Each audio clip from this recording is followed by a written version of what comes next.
Rail SP की press conference. Rail SP Rahul Kumar का बयान। 7-8 की रात ट्रेन से लड़की गायब हुई। आज नेपाल बॉर्डर से लड़की बरामद हुई। जबलपुर में 2 साल प्रैक्टिस की, 1 साल से इंदौर में प्रैक्टिस कर रही थी लड़की। इंदौर में सारांश नाम के युवक से मित्रता हुई। उस दिन सेम ट्रेन से जा रहे थे। आमने सामने सीट थी। 7 तारीख को उसका पटवारी के साथ रिश्ता फिक्स हुआ। परिवार वालों ने कहा पढ़ाई नहीं, अब शादी करनी है। लड़की का पढ़ाई का मूड था। 6 तारीख को ढाबे में बैठकर सारांश और तेजिंदर और लड़की के बीच भागने की बात बनी। फिर ट्रेन से भागने की प्लानिंग हुई। तेजिंदर ड्राइवर था। इसको मालूम था कि कहां पर सीसीटीवी कैमरे नहीं है। नर्मदापुरम में ट्रेन में तेजिंदर ने लड़की को कपड़ा दिया। सारांश प्लेटफॉर्म के बाहर वेट कर रहा था। लड़की सारांश के साथ ही गई थी। इन्होंने ऐसे रास्ते लिए जहां टोल नाका नहीं था। शुजालपुर से निकले। बुरहानपुर से 1-2 दिन बाद हैदराबाद में रहे। फिर जोधपुर में काठमांडू लड़की चली गई। लड़की ने दूसरी सिम निकलवा लिया था। सारांश काठमांडू से वापस आ गया था। खीरी पुलिस की मदद से लड़की को बरामद किया गया। अर्चना ने सब कुछ सोच समझ कर किया था। उस पर किसी भी प्रकार का कोई क्रिमिनल केस नहीं बनता है। कानून कोई भी आपत्तिजनक सेक्शन नहीं बनता है। से बात करके उसको बात करके हम लोग जो है वो बुला रहे थे। तो जब उसने मान लिया कि अब मैं आ जाऊंगी और उसने काठमांडू से धनगढ़ी करके एक जगह है वहां तक की फ्लाइट ले ली। तो उस दौरान में जब वो उसने अपने भाई से बात कर ली थी कि जब मैं आ ही रही हूँ तो अब मैं अपने परिवार वालों को भी बता देती हूँ। उसी टाइम पे वो ग्वालियर वाला इशू चल रहा था और जब आप सब लोग बोल रहे थे कि परिवार वालों से बात हो गई है तो वो इसीलिए हुई थी क्योंकि पुलिस तब तक उसको बुला चुकी थी, धनगढ़ी तक वो आ चुकी थी और अब वो ये था कि अब मैं आ ही रही हूँ तो मैं अपने परिवार से बात कर लेती हूँ। तो उसने अपने परिवार से उससे बात कर ली। हम ही ने उसको बुलाया था। जब मैं वही तो बता रहा हूँ तुमको कि काठमांडू में जब थी तो सारांश के थ्रू बात हुई है। हमारा आईओ जो है वो उससे कांटेक्ट में आया, उसको बात करवाई है। ठीक सर, इनका क्वेश्चन का जवाब दे देता हूँ। फिल्म देख के वैसा कुछ नहीं है। लड़की एडवोकेट है, पहले भी छात्र नेता रह चुकी है, सिविल जज की तैयारी कर रही है। काफी कुछ चीजें उसको पता है। जीआरबी का काम करने का तरीका, डीएफ का काम करने का तरीका, मिसिंग पर्सन का कितना इंपॉर्टेंस होता है, क्राइम का कितना इंपॉर्टेंस होता है, 363 का कितना इंपॉर्टेंस होता है, ये सारी चीजें उसको पता है। तो जो प्लान बना है वो तीनों लोगों ने मिलकर आपस में बना के और उसके बाद में फिर एग्जीक्यूट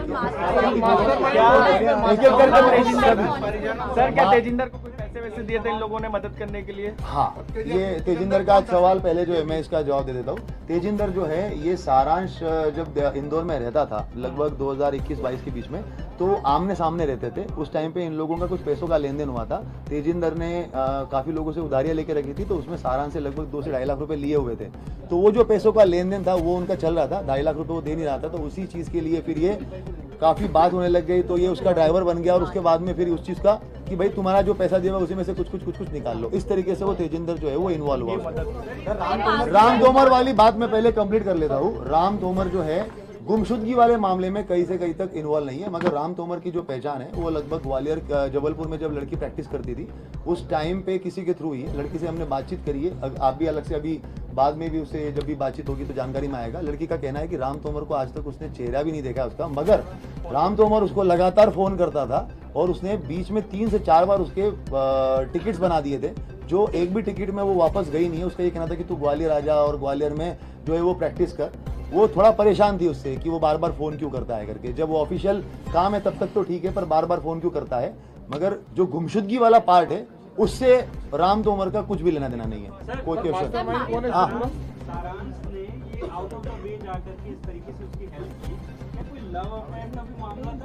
लड़की डिनाई करती है। लड़की बताती है कि वो मेरा दोस्त था, बाकी तो और वो अच्छे से इस सवाल का जवाब देता है। लड़की के पास में हाँ कुछ पैसा वगैरह, लड़की क्योंकि कमाती थी, खुद ही उसके केस वेस चलते थे। उसका जो है वो हरदा में भी एक अलग से केस पे काम कर रही थी, खंडवा में भी किसी केस पे काम कर रही थी। तो लड़की खुद भी कमाती थी। उसने अपने माँ का ऑपरेशन जो किया था तो ऑपरेशन में भी उसने खुद ने पैसे जो है वो खर्च किए हैं। तो पैसा उसके पास में था और कुछ पैसा जो है वो सारांश ने उससे पेरेंट्स को हाँ पेरेंट्स को जो है ये लगातार इनमें जो अगस्त के महीने में जब वो पटवारी का उसके पास में रिश्ता आया था और उसने ना बोला था तो उस टाइम पे काफी झगड़ा भी हुआ है। मतलब लगातार फोन पे बात भी हुई है। माँ का भी झगड़ा हुआ है। माँ ने भी कहा है कि इसके अंदर जो है वो तुम्हें इस बार शादी करनी पड़ेगी वगैरह वगैरह। जिस तरीके से हर एक फैमिली में होता है कि भाई तुम्हें शादी करनी पड़ेगी, लड़के का कहना है कि नहीं मैं तो अपना लाइफ कोर करियर डेफिनेटली वो अगर ये सब चीजें इतनी हो रही है और उसके बाद ही 6 तारीख को हुआ है। ये पूरा एक साजिश के तहत हुआ है, तो क्या इस पूरे मामले में कोई अभी तो क्योंकि मेन जो है वो लड़की ने सोच समझ के अपने पूरे होशो आवाज में कंसेंट में ये सारी चीजें करी है, तो अभी तो वो मिसिंग पर्सन में ही रहेगा। कोई ऐसा अभी तक बयान नहीं आया हो जिसके अंदर कोई क्रिमिनल केस। सर अलग-अलग किरदार निकल के सामने आए, तो मास्टरमाइंड कौन है इसमें? मास्टरमाइंड अगर कहेंगे तो ये तीनों लोगों ने आपस में मिलकर ये प्लान बनाया हुआ है, जिसमें मेन प्लान जो है वो लड़की का है और बाकी जो वो उस तरीके की चीजें हैं कि कहाँ पे हमें सीसीटीवी कैमरे बाईपास करने हैं, रोड्स कहाँ पर निकल के आ जाएंगे, नेपाल में कौन मदद करेगा, वहाँ पे किसकी मदद होगी, तो ये तो बेसिकली तीनों ने मिलकर। सर ये सवाल ही उठ रहा है कि 3-3 4-4 जिलों की पुलिस लगातार सर्च कर रही थी, काफी परेशान है वो, तो उसके बाद भी कोई अपराध नहीं बन रहा। अभी तक तो कानूनन जो है इसमें कोई ऐसा आपराधिक सेक्शन तो अट्रैक्ट नहीं कर रहा है, इसमें और जरूर जो है वो हम लोग और भी लीगल ओपिनियन भी ले लेंगे, मगर अभी तक इसमें कोई भी ऐसा राम तोमर एक तरफा लब करता था, जिस तरह परेशान कर रहा था, कोई इस तरह की बात भी सामने आई। इस पे मेरा कुछ कहना उचित नहीं होगा। जो फैक्ट्स है वो तो मैंने आपको बता दिए कि फोन वोन वो करता था, 3 से 4 बार उसने टिकट भी बनाया है जिसमें लड़की गई नहीं है वहाँ पर, तो एक तरफा ही डिस्कशन था। लड़की का कहना है कि और कुछ जो है वो क्रिमिनल केसेस के अंदर उसने उसको मदद करी है, मतलब फोन वोन पे ही मदद करी है किसी के थ्रू रेफरेंस लेकर, जब वो जबलपुर में 2 साल प्रैक्टिस करती थी उस टाइम पे। सर लड़की अपनी ट्रैवल कर रही थी बीच में, सर आप लोगों को खबर नहीं लगी थी कि हैदराबाद में है? लड़की जो ट्रैवल कर रही थी, सबसे पहले तो उसने अपना मोबाइल जो है वो मिडगार्ड सेक्शन में बंद करके फिकवा दिया था। उसके बाद में लड़की ने इस चीज़ का ध्यान रखा था, इवन मतलब जो ये घटनाक्रम हुआ है उसके 7-8 दिन पहले से भी जो है ना, लड़की का 31 जुलाई से लड़की के फोन के अंदर भी जो है वो कुछ लोगों का बात बंद हो गया, BSNL का मोबाइल जो है वो बंद कर दिया, 2 सिम थे, 1 सिम बंद कर दिया।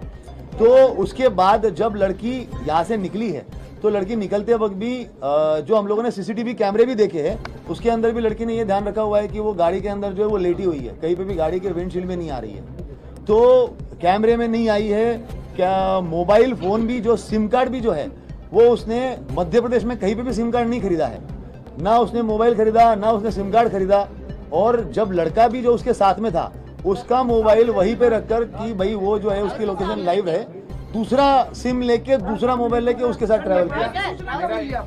ये तो मिल गई, लेकिन उस तरह के और भी कितने मिसिंग मामले हैं अभी तक अपने पास, इसके ऊपर अभी भी कार्रवाई? ये तो अपन बाद में लास्ट में क्वेश्चन का जवाब देंगे, और कोई स्पेसिफिक जवाब। 13 दिन तक की प्लानिंग आपको क्या लगता है सिर्फ घर से भागने के लिए थी?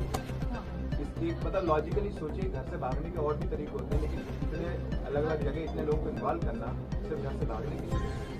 देखिए बात एकदम वैसी है, मतलब ये लगभग हम लोग जो है वो लड़के से भी 2-3 दिन से पूछताछ कर रहे हैं, 2 दिन उससे भी पूछताछ करते करते हो गए, साथ साथ में लड़की से भी बातचीत करते हो गया, मगर एक ये है कि लड़की लगातार वो रिश्तों को डिनाई कर रही है, उसको वहाँ से निकलना है। परिवार का प्रेशर, सोशल प्रेशर जो आज की तारीख में यंग जनरेशन में जिस तरीके से बार बार इस तरह के केसेस देखे जाते हैं, और लड़की एडवोकेट है, उसको पता है, उसको लग रहा है कि भाई GRP में मूविंग ट्रेन में अगर होगा तो कहीं ना कहीं वो मृत घोषित कर जो है वो मामला रफा दफा हो जाएगा और मैं अपनी नई आइडेंटिटी के साथ में चली जाऊंगी।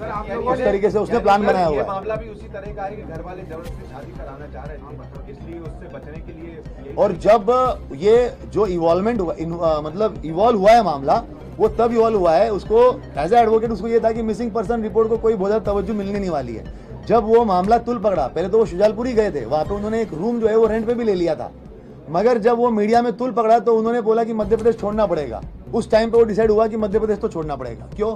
क्योंकि मामला बहुत तुल पकड़ लिया, लगातार सोशल मीडिया पे आ रहा है यहाँ पे, और कोइंसिडेंटली ये हुआ कि जिस जगह पे उन्होंने रूम रेंट पे लिया था वो किसी पास में ही पुलिस वाले का था, तो आते जाते जैसे ही मामला मतलब ज्यादा तुल पकड़ेगा तो ये पुलिस वाला मुझे जरूर पहचान लेगा, तो इसीलिए यहाँ से निकलना बहुत जरूरी है। फिर ऐसे करके वो हैदराबाद निकल गई। हैदराबाद निकलने के बाद में जब मामला और ज्यादा तुल पकड़ने लग गया तो उसके बाद में फिर जो है 14 अगस्त था जिस दिन वो दिल्ली पहुंची, 15 अगस्त के दिन जो है वो काठमांडू चली गई थी, और 14 अगस्त को काठमांडू चली गई थी, और 15 अगस्त को जो है वो लड़का उसको छोड़ के वहां से वापस आ गया था।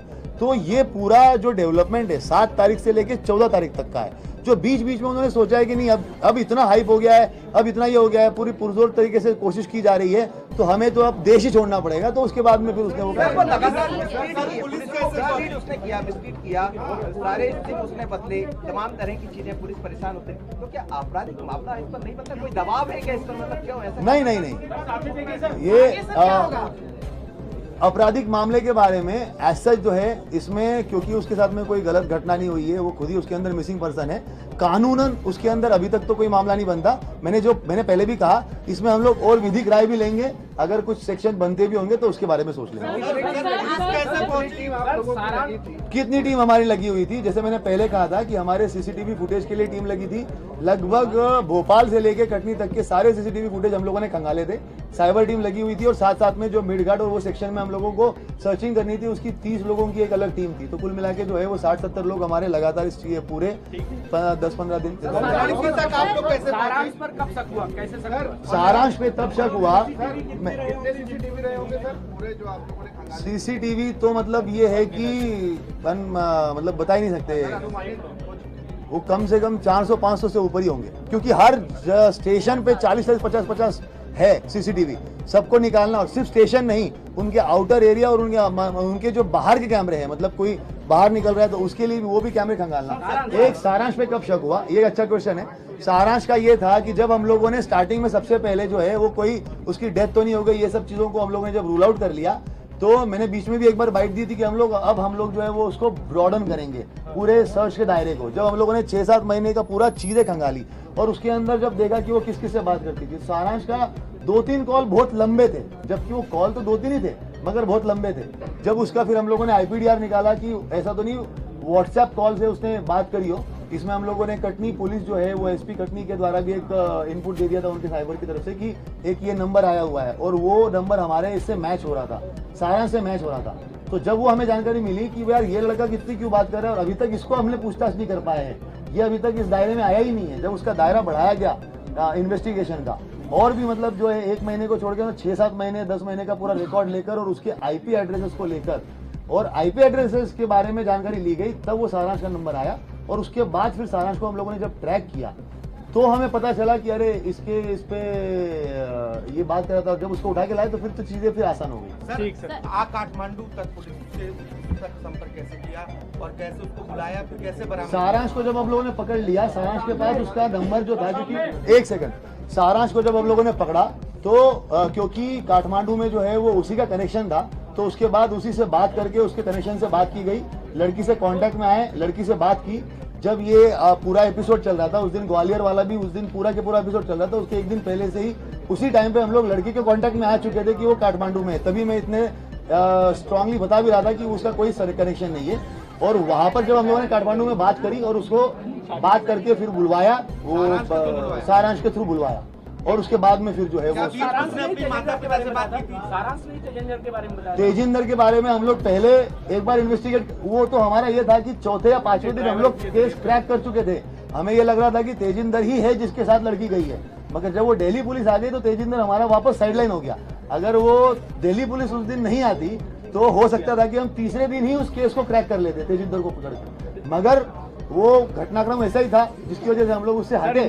पर फिर सारांश के थ्रू वापस तेजिंदर तक जब पहुंचे तो हमारी एक टीम दिल्ली गई, दिल्ली में उसको तिहाड़ जेल के अंदर उसका जो है वो हम लोगों ने वापस अंदर जाके उससे पूछताछ करी, और फिर वापस जो दिल्ली पुलिस से बात करके 4 दिन का उन्होंने रिमांड लिया था, तो उस रिमांड में भी हम लोग वहां पर गए और बाकायदा उससे पूछताछ करी, और जब वो फैक्ट्स मिलान किए तो चीजें फिर हमें काफी आसान हो गई। सर, इंदौर में जो सीसीटीवी आया था एक कार का, उसमें तेजिंदर ही था वो?